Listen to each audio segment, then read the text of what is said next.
Bonjour, bienvenue dans notre podcast sur les acteurs de l'innovation. Je suis ravi d'accueillir Xavier aujourd'hui, avec qui on travaille depuis plus de 20 ans. Longue aventure, beaucoup d'innovation. Et pour commencer, Xavier, j'aimerais que tu nous présentes un peu rapidement ton parcours parce qu'il est quand même particulièrement original. Écoute, merci beaucoup Antoine de me recevoir.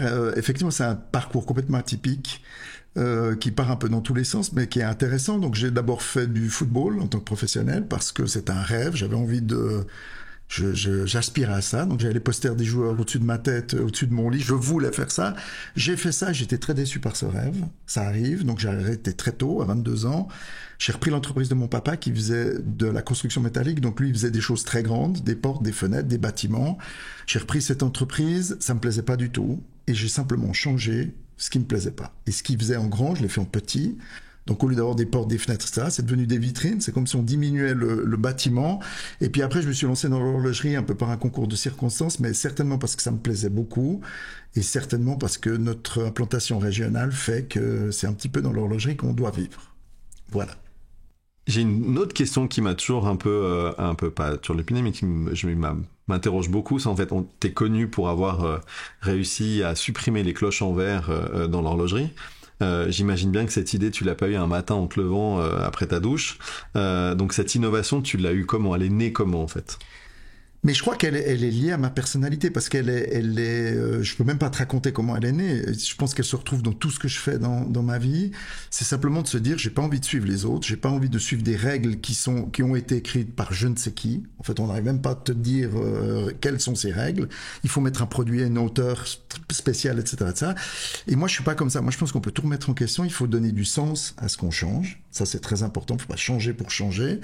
Et puis après, je trouve que les outils que la technologie apporte font rêver. J'ai envie de vivre avec mon temps. J'ai pas envie d'être figé dans le passé. Et petit à petit, on a remis en question ce que je pensais être juste de remettre en question pour arriver à de l'innovation dans à peu près tous les domaines. Mais je pense que c'est lié à une façon de penser, à une curiosité, à une recherche, à un questionnement personnel et d'aller un petit peu plus loin que les autres.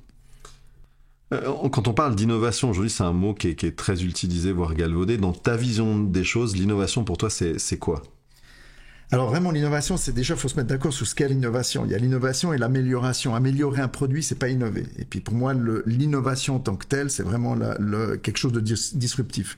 On réinvente quelque chose, on désapprend ce qu'on a appris, et c'est vraiment lié à un risque, à une prise de risque, à une recherche dans quelque chose qui est complètement nouveau. C'est vraiment se poser la question de ce qui n'a jamais été fait. Pourquoi j'irais dans cette direction? Pourquoi je remettrais tout en question? Et l'innovation, c'est vraiment, pour moi, ce risque. C'est Einstein qui disait, si vous n'échouez pas de temps à autre, c'est que vous n'innovez jamais. Et vraiment, c'est lié à ça. C'est une prise de risque. Les gens s'en rendent pas compte. C'est une prise de risque invraisemblable. Ouais, j'aime beaucoup. Tu peux nous raconter un peu l'histoire de la genèse en fait du Raptor, parce que le Raptor c'est vraiment emblématique pour toi. Quand dans l'horlogerie on parle de Raptor, juste après on pense à toi tout de suite, quoi. Alors ça c'est génial parce qu'on l'a fait ensemble il y a 20 ans, donc c'est vraiment très vieux, mais ça va vraiment résumer tout ce que je viens d'expliquer. Je me retrouve dans le bureau de Jean-Claude Biver qui me dit j'aimerais vous voir, je le connaissais déjà, et puis en fait il m'explique en quelques mots qu'il aimerait faire quelque chose qu'on n'a jamais vu, quelque chose pour présenter ses produits, mais jamais vu. Et je lui dis comme ça, en réponse, je lui dis mais est-ce que vous êtes prêt à abandonner tout ce qu'on a vu déjà? Et qu'est-ce qu'on a vu? On a vu des cloches en verre, on a vu des plots qui soutiennent les montres, on a vu un éclairage, un spot qui est sur le côté. Est-ce que vous êtes prêt à abandonner tout ça? Oui. Alors j'ai dit alors abandonnons-le. On va enlever cette cloche en verre. Et puis après, en fait, tout ce qui découle de cette décision-là, c'est-à-dire de plus utiliser de verre de protection, etc. Après, vous êtes face à des problèmes qu'il faut résoudre par la technologie. Et puis ce problème, j'y avais pas pensé avant, donc je me suis dit ah mince, alors comment on va faire pour protéger le produit? Et simplement, c'est une conséquence. La technique vient répondre à un problème qui est de mettre en protection la montre.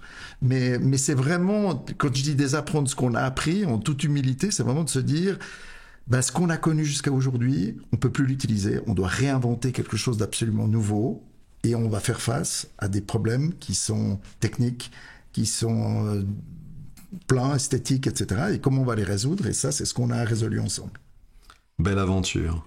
Magnifique aventure. Si tu devais un peu, comment dire, quand on parle d'innovation, j'aimerais bien que tu nous trouves une anecdote, que tu nous racontes une anecdote où tu t'es dit là, on a posé le cadre d'un vrai défi, mais alors, ouais, là il y a innovation. Mais j'en ai plein d'anecdotes. Tout le problème d'une innovation, c'est qu'on peut avoir il faut vraiment être beaucoup d'humilité quand on fait de l'innovation, parce que je disais, c'est vraiment lié au risque. J'en ai plein d'anecdotes, et notamment une qui est très compliquée, c'est de savoir comment le public va recevoir cette nouveauté. Et rien n'est plus fort qu'une idée dont l'heure a sonné. Vous pouvez inventer un truc le plus extraordinaire du monde, si le public n'est pas prêt à le recevoir, ça marchera pas. Donc il faut chaque fois revenir dans ce que les gens veulent. Il faut tout le temps anticiper, c'est-à-dire on va donner une innovation, on va créer une innovation, il va falloir 2 ans pour la mettre au point, c'est-à-dire dans 2 ans tout aura changé, est-ce que ça sera encore à jour, etc. C'est peut-être pas l'anecdote, moi, qui m'a marqué personnellement, mais c'est plus dans l'affectif.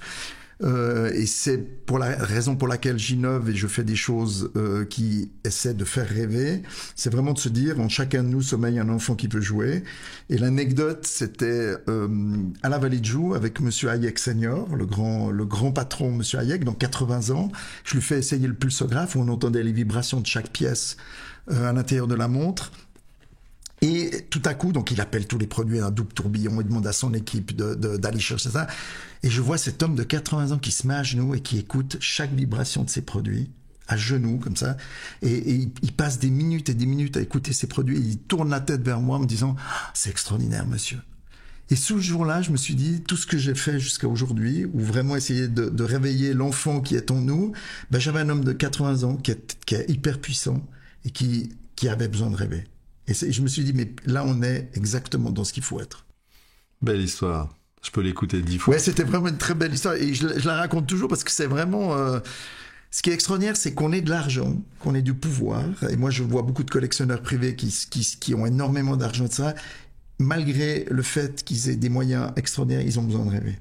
Et lui, on faisait partie. Et on a juste besoin d'anecdotes pour nous le rappeler. Ouais. Un autre point que je trouve intéressant, depuis il y a quelques années, tu as beaucoup communiqué sur la Romanelle Valley, et étant un fervent défenseur du Swiss Made, je suis un grand fan de cette histoire. Tu peux la développer un peu ? Alors là, ce qui est extraordinaire avec la Romanelle Valley, c'était vraiment un peu provocateur, mais j'aime bien provoquer un peu. C'était avec un ami photographe, on était juste en dessous de chez moi, donc à Romanelle, 200 mètres en dessous de chez moi, il y avait un terrain vague.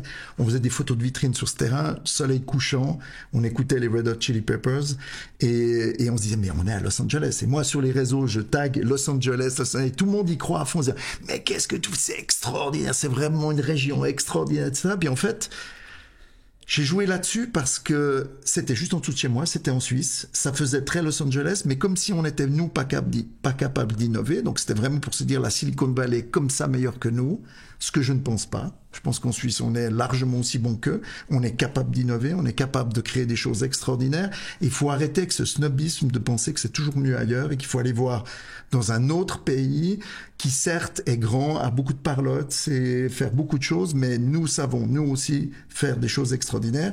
Et tout ce remue-ménage qu'on a fait, c'était 200 mètres en dessous de chez moi. Et je l'utilise dans toutes mes conférences, je l'utilise tout le temps, et tout le monde s'est dit « Los Angeles ». Eh ben non, c'est la Romanelle Valley. C'est beau. Exact. Écoute, une dernière question, et important que tu trouves vraiment le mot. On parle beaucoup d'innovation, on a essayé d'en discuter un petit moment aujourd'hui. Si tu devais résumer l'innovation en un mot, pour toi, c'est quoi ? Pour moi, vraiment, c'est le risque. Parce que je pense que vraiment les gens ne mesurent pas ça. Ils pensent que c'est facile d'innover, que ça se fait parce que c'est un marché, parce que ceci, parce que cela. Et tu le sais mieux que moi. Dans tous les projets qu'on a fait, on en fait depuis 20 ans. On en fait encore dernièrement. On en a parlé sur un nouveau projet. C'est une prise de risque extraordinaire. On ne sait pas si ça va marcher. On ne sait pas si le public va l'aimer. On ne sait pas si ça va se vendre. On ne sait pas si on va pouvoir le produire. Il y a dans l'innovation vraiment au sens propre du terme, c'est un niveau de risque incroyable. Et là, à nouveau, faut avoir beaucoup d'humilité parce qu'on peut tout perdre, parce qu'on a tout remis en question, on a mis nos entreprises presque en danger sur un nouveau produit financièrement, technologiquement. Et pour moi, c'est vraiment lié à ça et c'est un état d'esprit extraordinaire. Et je suis vraiment heureux qu'on fasse ça depuis 20 ans et qu'on ait 20 prochaines années extraordinaires à venir. En tout cas, un grand merci pour ton témoignage aujourd'hui. On peut retrouver toutes tes vitrines et tous tes projets et des jolies photos et vidéos que tu fais sur ton site web www.ditelin.ch. Un immense merci et au plaisir de continuer à travailler ensemble sur les 20 prochaines années. Merci. Merci beaucoup Antoine. Et puis à très bientôt pour d'autres projets.